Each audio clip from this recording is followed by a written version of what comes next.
Health Minister Phaahla has confirmed that a number of hospitals will now be exempted from further power cuts. He says only unplanned outages such as breakdowns would see listed hospitals go without power. Phaahla addressed the nation this morning on the impact that load shedding has had on the provision of health services. The minister says that daily and prolonged outages have had an impact on the ability of healthcare workers to do their jobs. Eskom's load shedding is threatening lives. Health Minister Dr. Phaahla says generators at hospitals are operating longer than they should. Now Eskom has agreed to exempt a number of health facilities, mainly central ones, from power cuts, with plans for more to be added to that list. In the Gauteng province, Charlotte Maxeke Hospital, Ellen Joseph, Steve Biko Academic Hospital, George Mukari in Garankuwa, Pretoria West, Tshwane District, which is neighboring on Steve Biko Hospital, Mamelodi Hospital, and also Bronkhorstspruit Hospital. Obviously, we would want more hospitals to be included. This is work in progress with the various authorities and Eskom. Alternative energy supply is also a consideration. Hospitals may soon install renewable energy facilities to minimize the impact of load shedding. Although many of our facilities, especially all hospitals, and also most of our community health centers, all 24-hour services do have generators to support the grid, and also other forms of UPS, uninterrupted power supplies. But these alternative sources of support for electricity supply have not been made for prolonged periods of outages. Load shedding has also brought up safety concerns as healthcare professionals have fallen prey to robbers. Health workers have to move from different parts of the hospitals, and also those who are residing within the premises have to move between their residences at night when staff are called for emergencies at night. If there is load shedding, it means with the generators and UPS can't keep the whole area with lighting, and that also provides. And we know that there's been various risks of security where some of our health workers, they have been harmed, and the breakdown of power supply does exacerbate this. Healthcare equipment is also prone to damages with the ongoing power cuts. At the same time, the price of diesel has made some hospitals exhaust their yearly grants to keep operations going. A request to Treasury has been made for further funding to mitigate the unforeseen but necessary costs. Let's talk more about this then. We're joined by the SA Medical Association's Dr. Mvuyisi Mzukwa. Dr. Mzukwa, very good afternoon to you.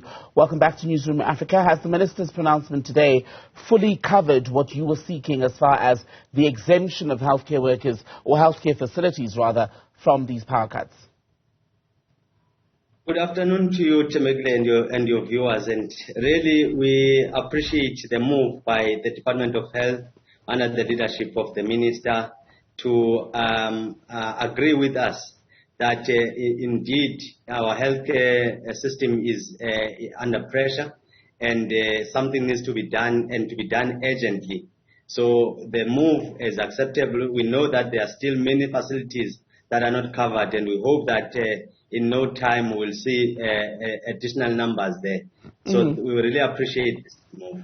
And as you say, it's not all healthcare facilities that are covered under this dispensation, because we're looking at major hospitals. The criteria is based on patient volume, the equipment at the hospital, the nature of specialized services as such.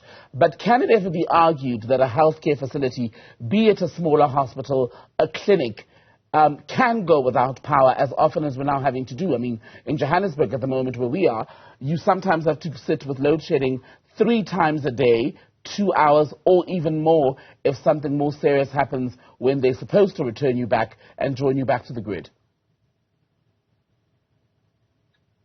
Well, like you said, we don't believe that there should be any institution that is left out regarding these power cuts.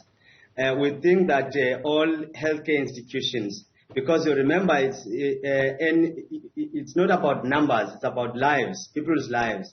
If we can demonstrate that there is a chance that people can lose their lives when there is no electricity in a particular hospital, I do think that we need to be careful about how we deal with that matter. Even our criteria must not be biased towards the institutions that are in the urban areas, leaving out rural areas, simply because they don't have the numbers that we're talking about now. I think to a certain extent there should be some adjustment. It's a very dangerous terrain that they are working on.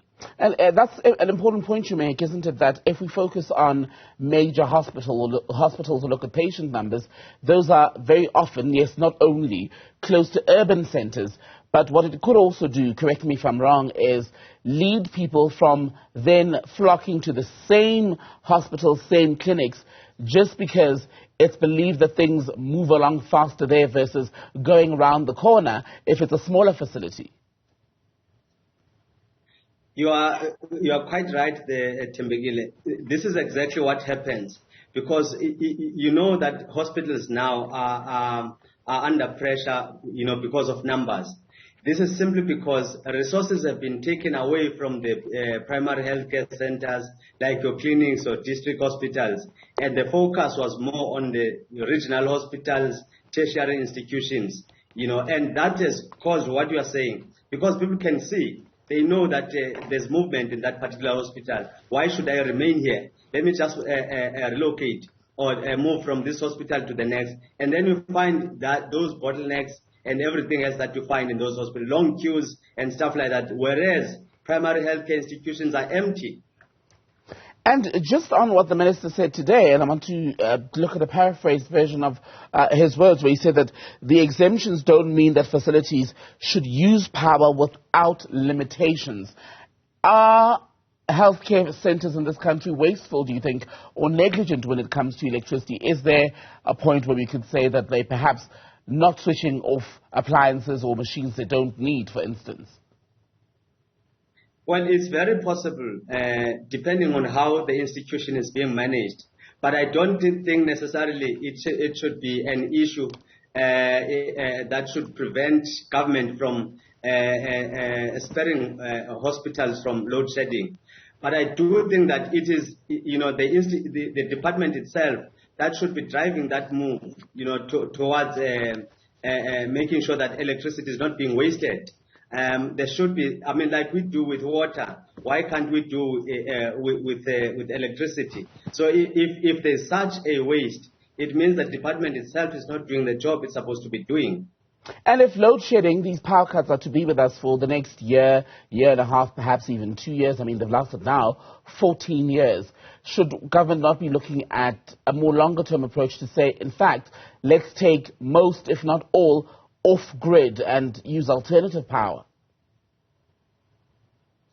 I noted the statement and the plan, what they call a plan, of energy mix and stuff like that. We, in most cases, people make speeches, but we don't see anything on the ground.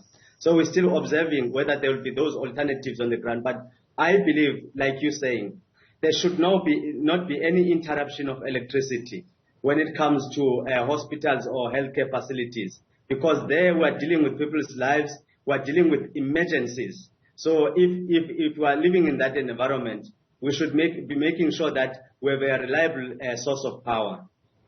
Thank you very much for that, Dr. Mvuyisi Mzukwa with the SA Medical Association, speaking to us now about the plan that's being made to accommodate hospitals in the country, exempting some of them from the crippling load shedding schedule.